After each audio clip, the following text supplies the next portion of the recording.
हंसें, जरूर हंसें, लेकिन जरा संभल कर। वैसे तो हंसना आपकी हेल्थ के लिए बहुत अच्छा होता है, लेकिन बात बात पर हंसना ठीक नहीं होता। किसी बात पर हंसने से पहले उसका रिजल्ट जरूर सोच लीजिए। अब मैं आपको कुछ खास बातें बताती हूँ। आपको वक्त और समय के हिसाब से ही हंसना चाहिए। आपको और सिचुएशंस में हंसना नहीं चाहिए। जहाँ गंभीर रहने की ज़रूरत है वहाँ पर आपको गंभीर ही रहना चाहिए। ऑफिस में बॉस की बात सुनकर अगर आप हंसें और हंसने के बाद हंसी कंट्रोल नहीं कर पाए तो सोचिए कि बॉस को समझाना कितना मुश्किल हो जाएगा। आपकी मुस्कुराहट तो गायब ही हो जाएगी। तो ऐसे में आप दोस्तों के बीच खिलखिलाकर हंसिए, खूब मुस्कुराइए, ठहाके लगाइए, तो भी किसी को फर्क नहीं पड़ता। लेकिन अगर आप किसी का मजाक उड़ा रहे हैं और ठहाके मार रहे हैं तो दूसरों की भावनाओं का ख्याल रखिए, ये बेहद जरूरी है। पहले आपके फ्यूचर के संकट, आपकी प्रॉब्लम्स से आप कैसे बच सकते हैं वो जानकारी लीजिए। अगर आपके फ्यूचर को आपको सुधारना है तो मेरी इन बातों का ध्यान तो आपको रखना ही पड़ेगा।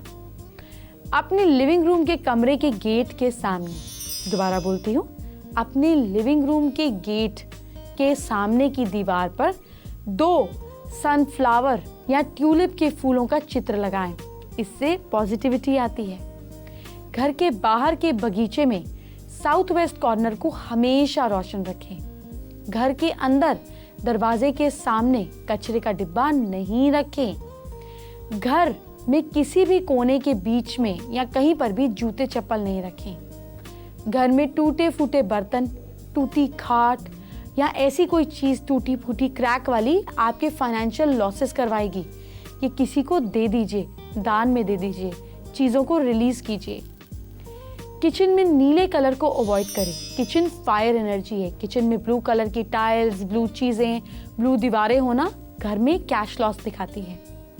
घर में टूटा शीशा ना रहने दे, ये रिलेशनशिप्स को भी टूट देता है। आपका कोई दोस्त, आपके अड़ोस पड़ोस के लोग, आपके घर के बच्चे, आपके हस्बैंड, कोई भी हो सकता है, आपको लगता है जिसके भी ऑफिस में पॉलिटिक्स हो रही है, प्लीज ये इन्फॉर्मेशन उनको दे। ऑफिस में गेट या विंडो की तरफ पीठ करके ना बैठें, वरना आप चुगलियों के शिकार बनेंगे और साथ साथ सीनियर्स और आपके जो बॉसेस हैं वो आपके काम से खुश नहीं होंगे और स्टाफ के साथ झगड़ा होता रहेगा। अगर आपकी पीठ के पीछे कोई विंडो है तो इसे बंद ही रखें और बीम के नीचे भी कभी नहीं बैठना है, वरना स्ट्रेस रहेगा। अपने केबिन या अपने टेबल के साउथ वेस्ट कोने में कंप्यूटर का मॉनिटर रखें और साथ साथ साउथ ईस्ट या नॉर्थ वेस्ट की ओर अपने चेहरे को रखें। कंप्यूटर पर काम करते समय आपका फेस ईस्ट या नॉर्थ में होना चाहिए, ये मैं हमेशा ही बोलती हूँ। और अपने डेस्क या अपने केबिन के साउथ वेस्ट कॉर्नर को कभी भी खाली नहीं रखना है। कुछ ना कुछ पेपर वेट रख दीजिए अगर डेस्क है, या अगर ऑफिस है तो कुछ ना कुछ सामान रख दीजिए, डस्टबिन नहीं रखना है बस। ऑफिस में अपने एनवायरनमेंट को हेल्दी रखने के लिए अपनी डेस्क पर या फिर अपनी ऑफिस में आप फ्रेश प्लांट्स या फ्रेश फ्लावर्स जरूर रखें। इससे नेगेटिव एनर्जी आपको टच भी नहीं कर पाएगी।